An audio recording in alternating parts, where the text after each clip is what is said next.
Okay, so now we have recursion to groupSumClump. This is the final problem in recursion 2's groupSum problem set. So the following problems will be about split arrays, and this is the final problem. And again, this will be a little modified version of the original groupSum problem. If you have trouble understanding the recursion behind everything, check out our video on recursion to groupSum. We will be using the key insights from there and modifying the recursion just a little bit according to the constraints of the problem statement. So let's start. So here we have recursion to groupSumClump. Given an array of ints, is it possible to choose a group of some of the ints such that the group sums to the given target with this additional constraint? If there are numbers in the array that are adjacent and the identical value, they must either all be chosen or none of them must be chosen. For example, with the array 1, 2, 2, 2, 5, 2, either all threes in the middle must be chosen or not, all as a group. One loop may be used to find the extent of the identical values. So here are the sample cases. So first we have 2, 4, and 8. Using 2 and 8, we will sum up to create 10, so we'll return true. Here, the target sum is 14, and yeah, this is our array. So using 2, 4, and 8, we can sum up to 14, returning true. Here we have 2, 4, 4, 8. Here we cannot use create 14 because we have to consider 4 and 4 as a group together. Essentially what this is saying is this is 2, we consider all of these together, so the sum of this is 8, and this entire group, or essentially just 8, is 8. 2, 8, and 8 are essentially what we have, and of course no combination of 2, 8, and 8 can sum up to 14. Therefore we have to return false. So here are our key insights from the original groupSum problem, which we'll be using and modifying a little for the constraints. So our choices here were that we iterate through the array by incrementing start, and for each value we either use it or we don't. Here it's essentially the same thing, except now we consider the values as groupings. So here's what I mean. So for example, actually let's do it here. So for example, let's say that our array is 1, 1, 1, 2, 2, 2, 3, 3, 3, 4, 4, 5, 8, 8, 8, 6, 6, 6. Let's do that. So here, what we are doing, so the previous time, for group sum, we were doing for each value we use it or we don't. Here is what we're doing is that we're grouping all the identical adjacent values. So the groupings will be like so.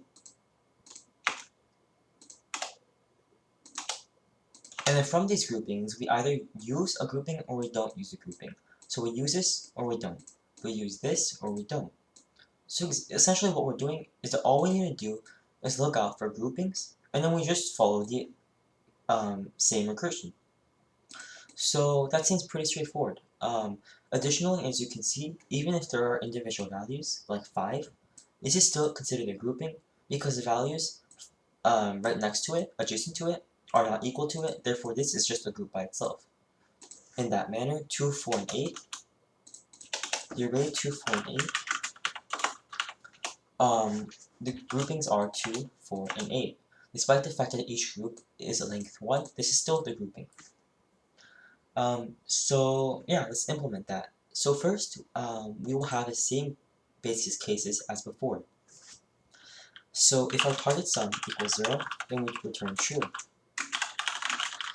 In this question, unlike the previous questions, which were group sum 6 and 5, I believe, for those questions, we have to iterate through the array and look out for certain values that we were told we had to use.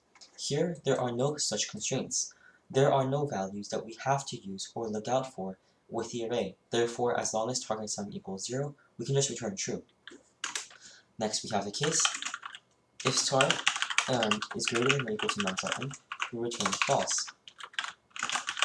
This is because this just means that our target sum, because this is an else statement, this means that our target sum is not equal to 0, and our start value is after nums. we have no more values left. We cannot change the sum any longer, so if we do not have a sum equal to 0, we have to return false. So now let's go on with the recurrence. So first we have to check for the grouping of the values. Yeah, the values. So we will do this by passing a pointer and looking through, ending at where the and stopping where we know that the grouping stopped. So this is what I mean. So first we will have our end, and this will immediately start a start. What end will do is that it will just tell us where the end of the grouping is. So in the beginning, all we know is that the end of the grouping is at the value we are on. So for example, if we are here, we know that our start is here, and so far all we know is our end is here. However, for example like this, if our end is here, we can slowly iterate through looking for the correct end. Once we are here, we know that we cannot continue forward, so this is the real end. So let's implement that. So here, first we have to make sure that our value does not have an index out of bounds error, and the way we do this is by making sure that end is less than nums.length. If it is greater than nums.length, we know that it is a proper end. For example, if we are here, and it is if we are here, essentially we're out of the array, our end value is not less than nums.length. That means that we cannot look out for any more values because there are no more values left. Therefore, we just stop. Next, we have the case and nums end equals num start. This is the case, we do n plus was. What we're doing is we're saying, for example, if n equals here, we're saying, does this value equal the original first value? If it does, we can move on to the next value, thereby doing plus plus. So for example here, we will start at n equals start. We say, oh, is it less than nums.length? Yes. Is it equal to num start? Yes. So we add on to the next part. Here, again, we have, is it less than nums.length? Yes. Is it equal to num start? Yes. So we continue forward until we are here. Here we say, is it less than nums.length? Yes. But is it equal to nums.start, which was 1? Of course not. 2 is not equal to 1. Therefore, we stop. So this just means that the length of our entire grouping equals end minus start, right? So what we're doing is that we're stopping once the value does not equal to the original value. So that means that, for example, here we do this is our end value, and this is our start value. In terms of indexes, this is 0, and this is 0, 1, 2, 3, 4. So 4 minus 0 is equal to 4, and as you can see, the length of this is 4. In another case, for example, here, our index is 0, and the end will be here, 1. 1 minus 0 is 1, and our length is here, as you can see, 1. So now we will move on with the recurrence. So here, we will do this. Again, we will do use the group or don't use the group. So if we don't use the group, we have to move on to the next value immediately following that group, and that value is end. For I said multiple times in the past, end will be stopping right when this group ends. So here, here, here, here, and here, right? So that just means that that is the value that we should start looking for the next group. Like so. Our nums remains the same, and if we don't use it, then our target sum remains the same. The other case is that we do use it. If we do use it, again, we are starting off with the rest of the recurrence at end, because we're using the entire group, except now we do target minus, and here is a little tricky part, num start times length.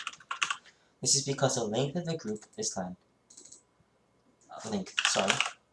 and each value is equal to num start, so this is the sum of the entire group. We take that from the target sum. So now let's see if that works. We run it and it works.